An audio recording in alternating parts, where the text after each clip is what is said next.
não sou o Roberto Carlos, mas eu voltei agora para ficar. Meus amigos, a aula de hoje nós vamos falar sobre o desenvolvimento do pensamento liberal na sociedade capitalista e os seus críticos nos séculos 19 e 20.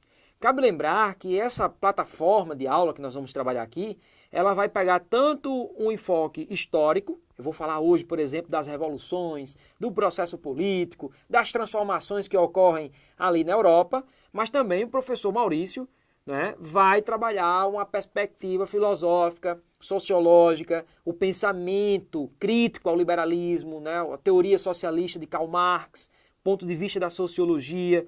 Então, meu amigo, aqui no Super-Humanos você tem aí interdisciplinaridade a toda hora. É a plataforma montada para você, a plataforma do jeito que deve ser feito. Né? Sei que é difícil na sua escola o professor trabalhar com outros, né, no mesmo horário da aula, toda hora, mas aqui no Super-Humanas, fique tranquilo, porque as provas, né, que você precisa para atingir o seu mérito de chegar à faculdade, nós vamos percorrer todas elas. Ok, pessoal? Então, vamos lá. Desenvolvimento do pensamento liberal na sociedade. Professor, do ponto de vista histórico, o que é que nós vamos trabalhar aqui? Eu quero primeiro fazer um pouco do contexto do nascimento das revoluções liberais. Né? Vimos recentemente a aula de Revolução Francesa e já discutimos a Era Napoleônica. Com a queda de Napoleão, surge na Europa, no início do século XIX, uma reação conservadora. Aqueles antigos reis absolutistas se animam para voltar ao poder. Nasce ali o Congresso de Viena, né? E a partir disso vem verdadeiras ondas revolucionárias, né, atormentando ali toda a Europa e trazendo grandes transformações. Ponto de partida, vamos falar sobre o Congresso de Viena. Em 1815, veja só, em 1815 ocorre o Congresso de Viena logo após o governo dos 100 dias de Napoleão. O que se discutia ali era como as antigas monarquias, afetadas pela França, afetadas por Napoleão, poderiam se reconfigurar, né, e retornar aos seus respectivos tronos. Eu tenho alguns princípios importantes. O congresso feito na Áustria, né, lá em Viena, o príncipe Metternich, né, que coordenou parte desses trabalhos. Né, eu tenho 3 princípios importantes. Princípio da legitimidade, a ideia de que é legítimo o retorno desses reis aos seus respectivos tronos. Princípio da restauração, a restauração das dinastias, né, do direito a essas dinastias de voltarem a esses governos, bem como a restauração do mapa, né, das fronteiras, não esqueça disso, das fronteiras que dividiam, que foram mexidas por Napoleão Bonaparte. Os governos querem de volta agora, né, os seus espaços e constituições territoriais. Né? Então nasce aqui a restauração e o princípio do equilíbrio. Alguns livros podem citar o princípio do equilíbrio como o princípio, anote aí, da soberania. O princípio da soberania vai defender a ideia de que as nações são soberanas e que não podem ser invadidas arbitrariamente, né? Que não são suscetíveis a revoltas populares, né? Porque são soberanas. Né? Então, é uma forma de defender essa reação. Por isso que eu disse, lá em cima, olha o tópico, o Congresso de Viena é, na verdade, uma reação conservadora. Não esqueça, o que estava em jogo neste Congresso são os interesses absolutistas. Eu diria assim, fazendo uma comparação, sabe aquele caso clínico, né, que o paciente está ali num momento muito complicado, que os médicos já desenganaram, que a perspectiva do óbito já é iminente, mas de repente aquele paciente tem uma súbita melhora, né? Os familiares já estão ali, né, animados, nos dias seguintes ele vem a falecer. Né? Alguns populares chamam isso de a melhora da morte. Eu diria para vocês que o Congresso de Viena foi a melhora da morte do absolutismo, porque logo logo uma avalanche de revoluções tomaria conta, né? E um verdadeiro caldeirão revolucionário iria acontecer. Meus amigos, a aula de hoje tem sangue derramando, segure suas baionetas porque o negócio vai pegar fogo. Então, princípios aí já trabalhamos, temos aqui a Santa Aliança. O que foi a Santa Aliança? Foi uma organização apoiada pela Prússia, né, ideia do próprio czar russo Alexandre, né, com apoio de outros países europeus como a Áustria, para formar um exército, mas um exército europeu que fosse capaz de reprimir, de rechaçar qualquer tipo de revolta liberal, popular aos governos absolutistas. É como se fosse uma prevenção a novas revoluções, uma tentativa de prevenir. Entretanto, essa tentativa iria cair por água abaixo, afinal, as revoluções se tornariam muito mais proativas do que esses mecanismos, né? A Inglaterra, vale lembrar que a Inglaterra tem um papel interessante nesse Congresso, porque a Inglaterra participa do Congresso, dá um apoio ao Congresso, entretanto, os ingleses não querem que o Congresso interfira nas colônias. Nas colônias de onde? Da América, não é? As colônias latino-americanas. Por quê, professor? Porque a Inglaterra tem interesse que essas colônias se tornem independentes dos países europeus. Afinal, a Inglaterra já industrializada está de olho e grande lá no mercado consumidor na América. Ok, pessoal? Então não esqueça aí, né, da reação conservadora do Congresso de Viena, e você lá no e-book do Super-Humanas tem todo esse material, conceito organizado, né, um material autoral aí feito pelo nosso curso para que você realmente tenha a melhor preparação possível. Portanto, meus amigos, vamos para as revoluções.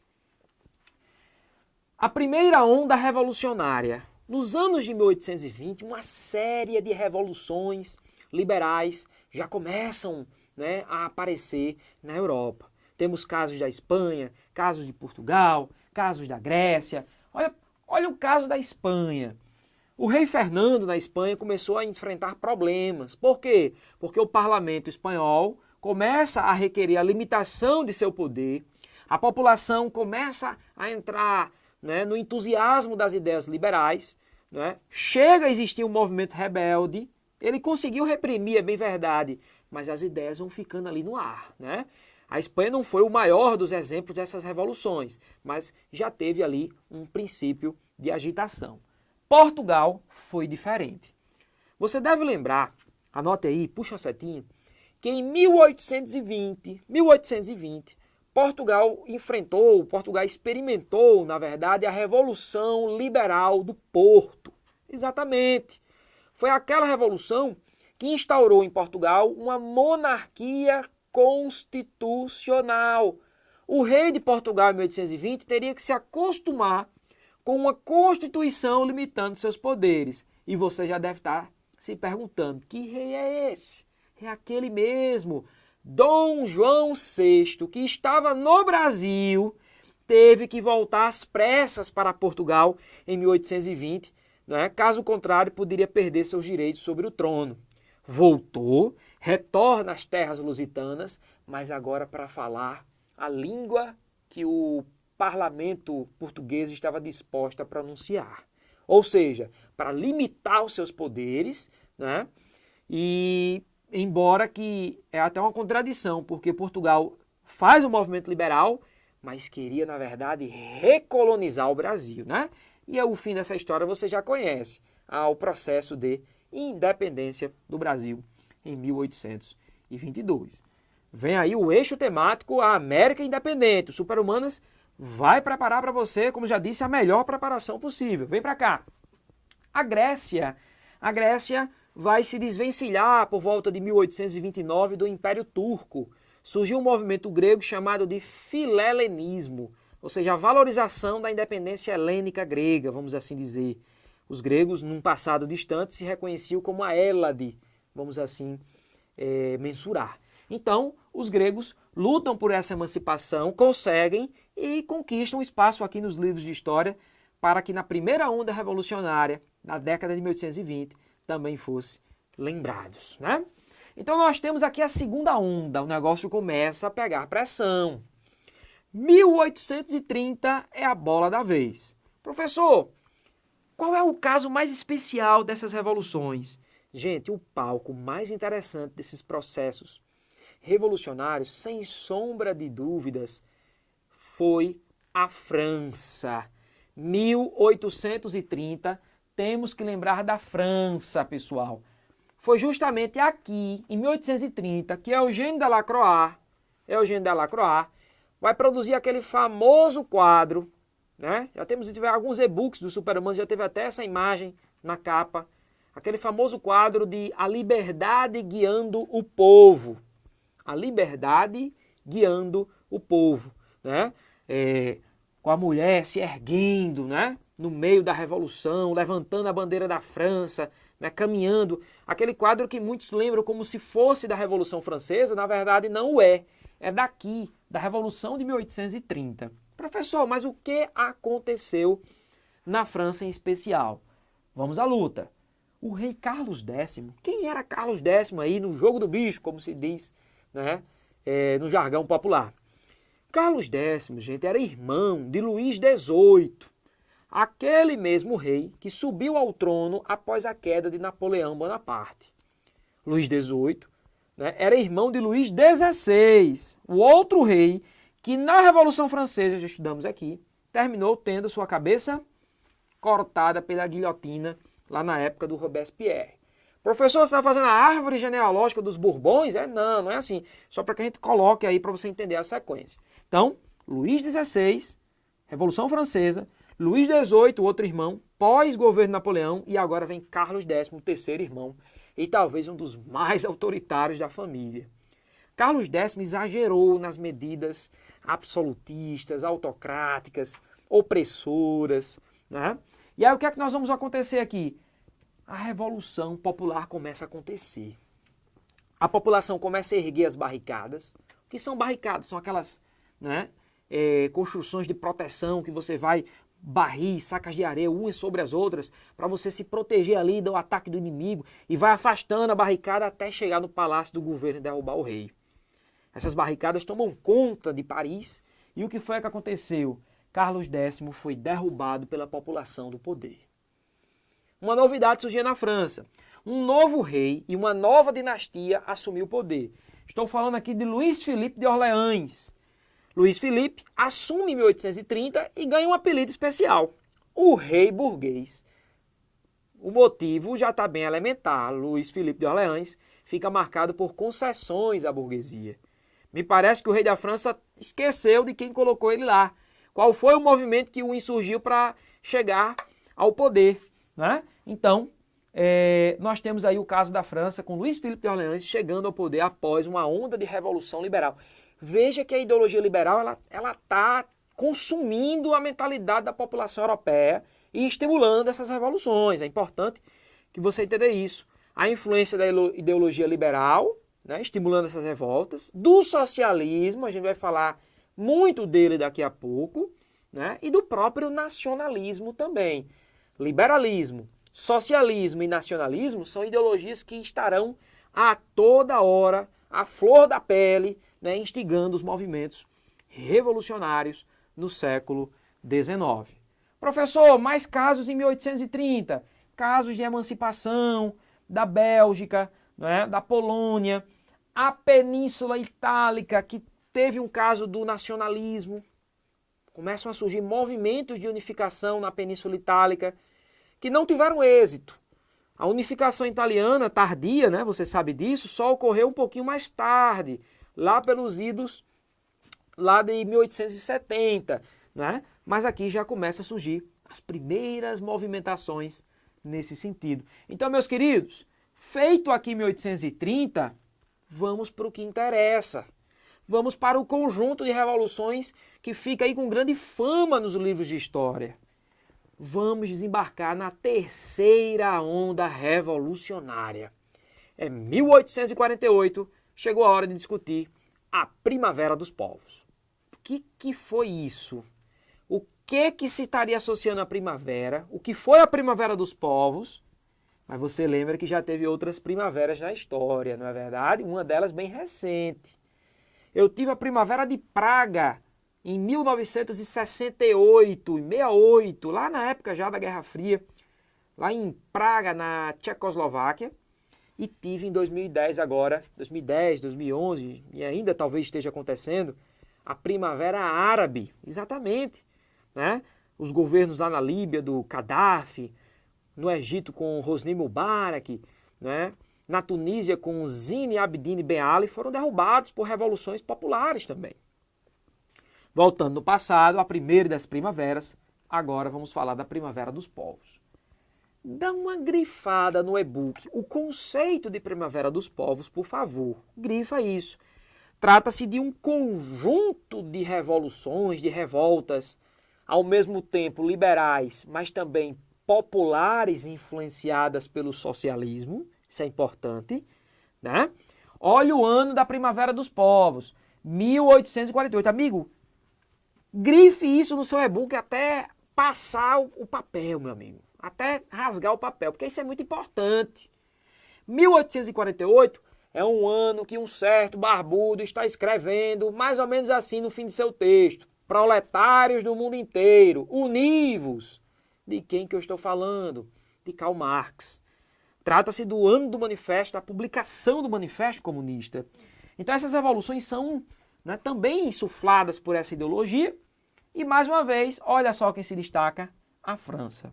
Luís Philippe, acabei de comentar sobre ele, o rei burguês, passa a enfrentar dificuldades. O seu governo de concessões para a burguesia começa a se traduzir em fracasso político. A população já não mais suporta a contradição de ter levado o novo rei ao poder e este rei não ter atendido aos interesses da população. Desemprego, miséria, fome, desigualdade começam a ser palavras usuais no dia a dia da França.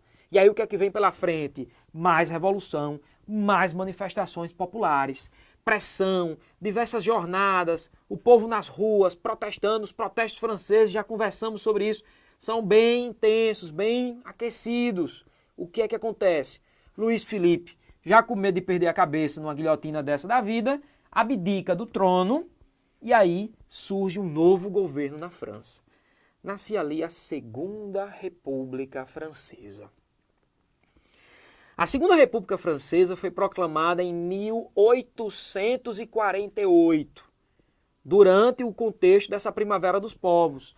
Só que tem um detalhe, as classes operárias, sentindo que estavam agora com protagonismo, sentindo que estavam capazes de transformar o cenário político da época, essas classes populares começam a ir cada vez mais às ruas, começam a lutar pelo direito, por exemplo, a uma reforma agrária.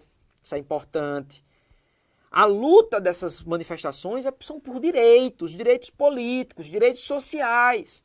Eles querem reforma agrária, ou seja, terra. Querem também ali o quê? Uma reforma política, direito a voto. Um voto ali, um voto universal e não mais censitário, como costumeiramente era aplicado. Então, né, o que é que vai acontecer? Essas manifestações operárias de clara influência marxista, elas são reprimidas pelo exército francês, assim, os grandes generais chegam forte, lembramos até na França do general Cavaignac, que vai chegar numa repressão intensa a esses movimentos. Então a França passa por uma mudança, vai se ali eleger um presidente, né? E olha só o sobrenome que aparece. Estou falando aqui de Luiz Bonaparte, você deve estar lembrando. Professor, será que está trocando? Será que Napoleão voltou dos mortos para governar entre os vivos? Não.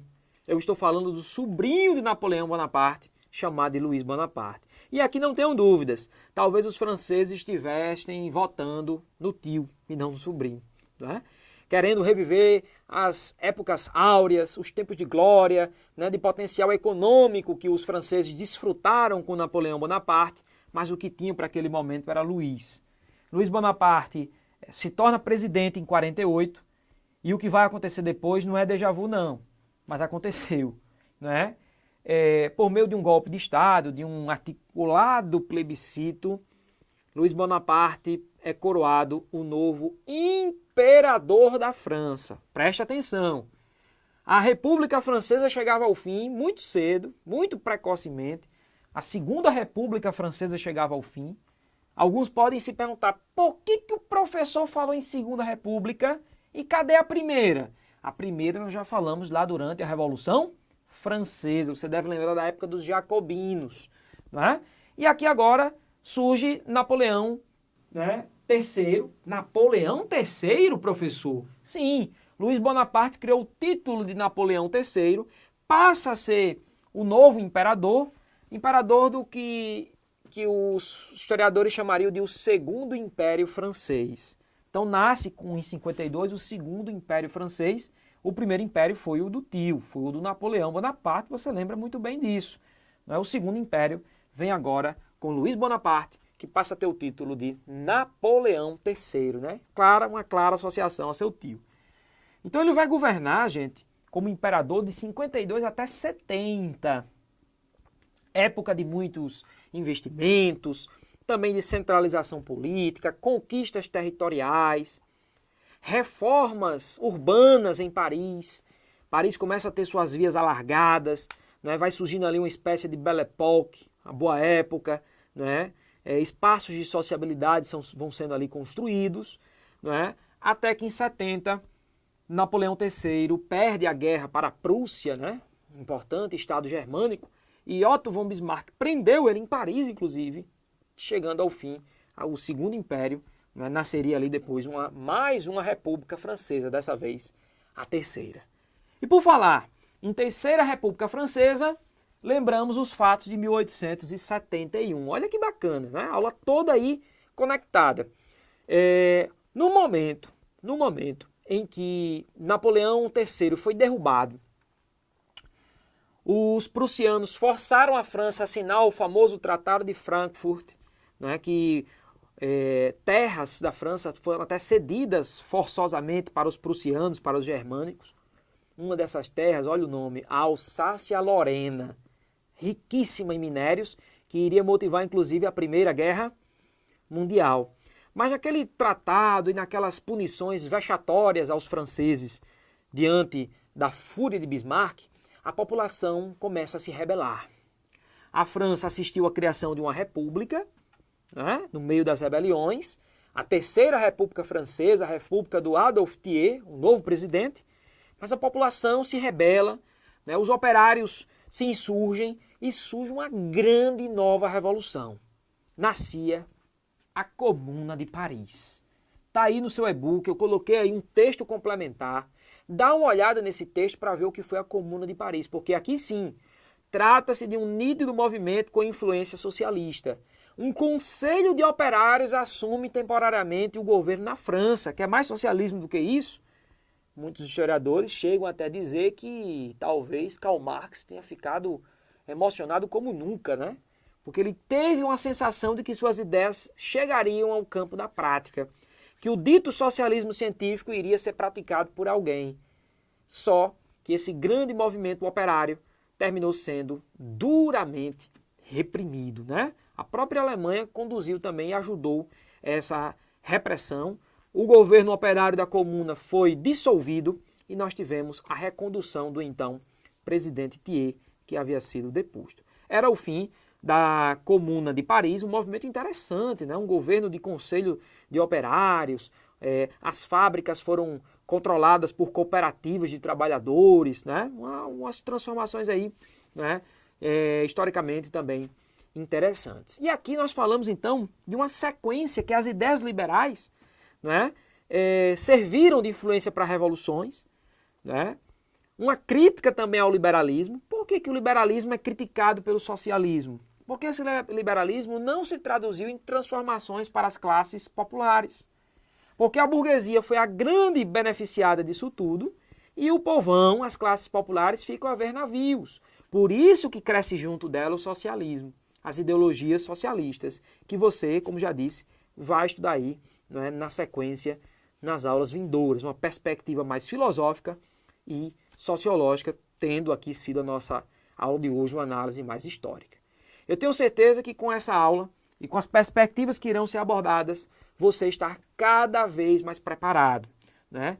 Vamos resolver as questões, né? Praticar, aproveitar esse material bacana que estamos produzindo aí, aula a aula para vocês, e tem mais novidade pela frente, tá? O Super-Humana está sempre inovando, nós vamos construir com você o caminho da sua aprovação, mas já construímos o melhor curso de humanas para você ter o seu melhor desempenho.